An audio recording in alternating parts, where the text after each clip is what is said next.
Halo semua, nama saya Winnie, saya mahasiswa dari Binus Online. Hari ini saya akan mewawancarai narasumber saya yang bernama Winnie Andriani. Halo Hai semuanya. Winnie. Hai Winnie, sama-sama Winnie ya kita. Hai, perkenalkan nama saya Winnie Andriani. Saya salah satu staf di PT PAL Bintang Kartika yang ada di Kijang, tepatnya Bintang Timur, Kepulauan Riau. Di sini hari ini kita bahas apa nih? Hari ini kita akan bahas topik mengenai decent work and economic growth ya. Ya, oke. Oke. Jadi tanpa membuang waktu, silakan Mbak Winnie mewawancari saya. Oke.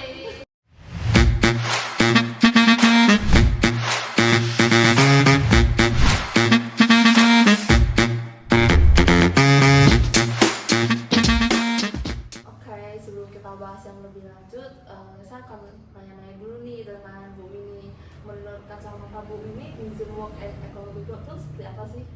Di Sunwo sejujurnya baru pertama kali ya saya dengar, karena kan nggak pernah tuh dibahas dalam pekerjaan untuk di Sunwo, tapi untuk kalau misalnya untuk economic growth itu udah sering dan itu pun ada di mana-mana kita sudah ketemu kan.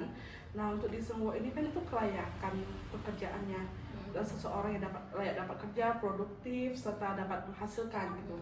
Dan menurut saya ada beberapa prospek yang sangat mendukung untuk di Sunwo ini, salah satunya itu gaji, yang dan lainnya itu BPJS kesehatan dan BPJS ketenagakerjaan. Dan salah satu gaji ini menurut saya yang paling penting, karena kan dengan gaji ini kita dapat menumbuhkan perekonomian.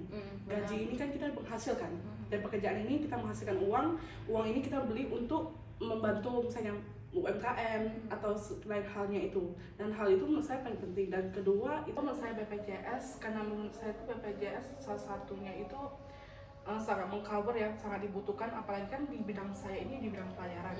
Dan tentunya resiko-resiko yang terjadi kecelakaan kerja itu kemungkinan sangat besar. Jadi untuk adanya BPJS kesehatan ini menurut saya mendukung untuk kelayakan para pekerja-pekerja di pelayaran saya ini, terutama karena dalam BPJS ini dia mendukung ekonomi informal seperti itu.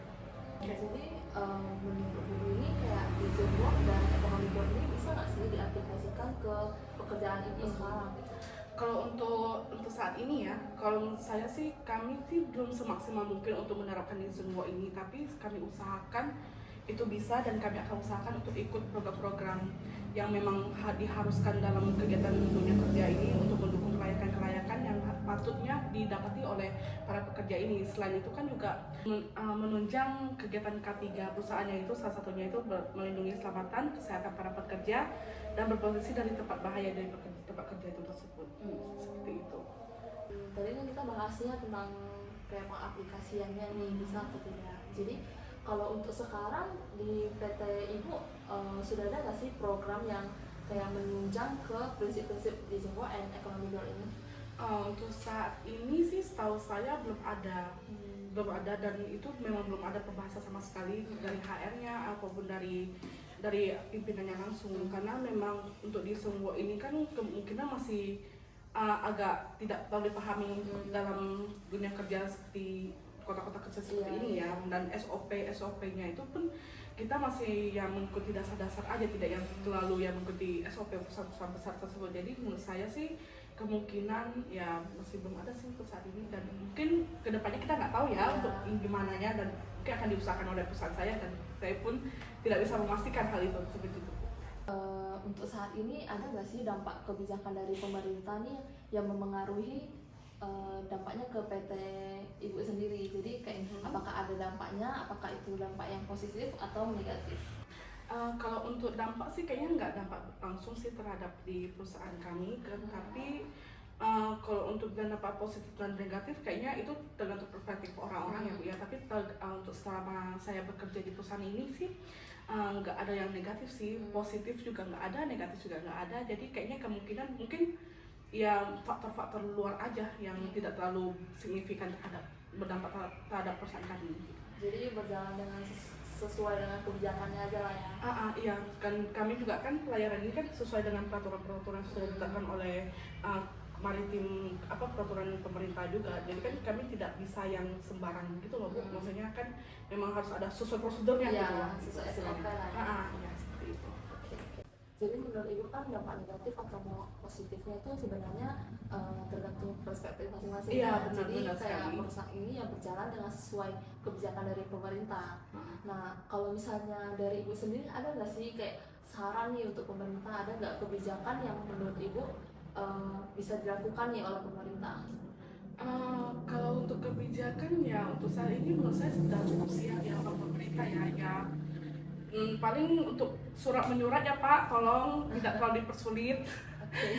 Gitu aja sih. Tapi kalau saya untuk SOP lainnya menurut saya sih itu dia juga pemerintah juga ada menunjang kelayakan untuk para pekerja ini kan, seperti yang memang harus ada sertifikat itu kan harus kita perhatikan, ada sertifikat keselamatan, sertifikat lain-lainnya itu memang yang menunjang untuk kebaikan-kebaikan selain untuk untuk pekerja, selain untuk perusahaan juga ada untuk lingkungan juga. Menurut saya itu udah bagus sih dari pemerintah.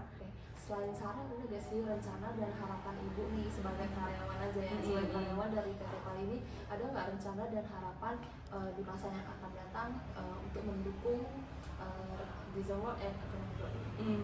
Kalau menurut saya sih lebih ke pemerintahannya Bu ya, karena menurut saya sih bagusnya pemerintah lebih banyak melakukan investasi kan itu mendukung perekonomian juga kan. Selain itu kan juga dalam investasi ini kan kita dapat ada pemasukan dari luar negeri juga, nah itu kan juga ada pajak luar negeri yang bisa kita pungut untuk ke para investor ini kan. Selain itu juga kita dapat membuat lapangan kerja, dan itu lebih lapangan kerja untuk orang-orang yang tidak ada pekerjaan atau orang-orang yang masih fresh graduate, itu kan lebih mempermudah untuk saya pekerjaannya. Sekarang kita lihat itu kan banyak tuh yang fresh graduate ataupun yang S2 S3 pun susah dapat kerja. Iya kan, seperti itu karena kurangnya lapangan kerja. Seperti yang dijanjikan pemerintah sebelumnya juga kan akan membuka lapangan kerja, dan itu masih saya tunggu-tunggu sih kan.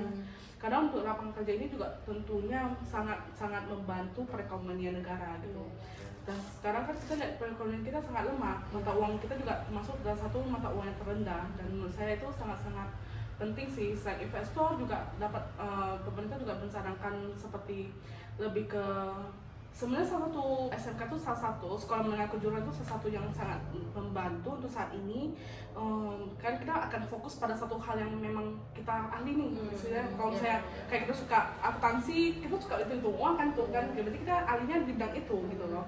Nah itu sangat membantu. Menurut saya sih lebih baik pemerintah lebih banyak sih lebih fokus ke satu aja, tidak memberikan keseluruhan itu boleh, tapi kan untuk memfokuskan ke satu hal itu lebih baik menurut saya, seperti itu. Selain itu juga pemerintah juga dapat lebih menurunkan ya tarif pajak seperti PPh 21-nya Pak, progresifnya boleh nggak tolong. Kayaknya cuma itu aja sih, paling itu aja yang bisa saya sampaikan lebih ke pemerintahnya sih, karena menurut saya di Sumbawa dan ekonomi growth itu sangat tergantung bergantung dengan kebijakan pemerintah. Iya benar. Selain itu juga sangat berkaitan kan mereka ini kan dengan kelayakan pekerjaan, kita juga dapat menstabilkan ekonomi negara. Menurut saya seperti itu. Oke, sekian wawancara hari ini bersama Bu Winnie. Terima kasih Bu Winnie sudah meluangkan waktunya untuk saya wawancara. Mungkin sudah cukup wawancara kita hari ini dengan Bu Winnie. Terima kasih Bu Winnie sudah meluangkan waktunya untuk saya wawancarai hari ini. Mungkin kita akan berjumpa di episode selanjutnya ya. Boleh. Nanti kabari aja. Bye. Bye.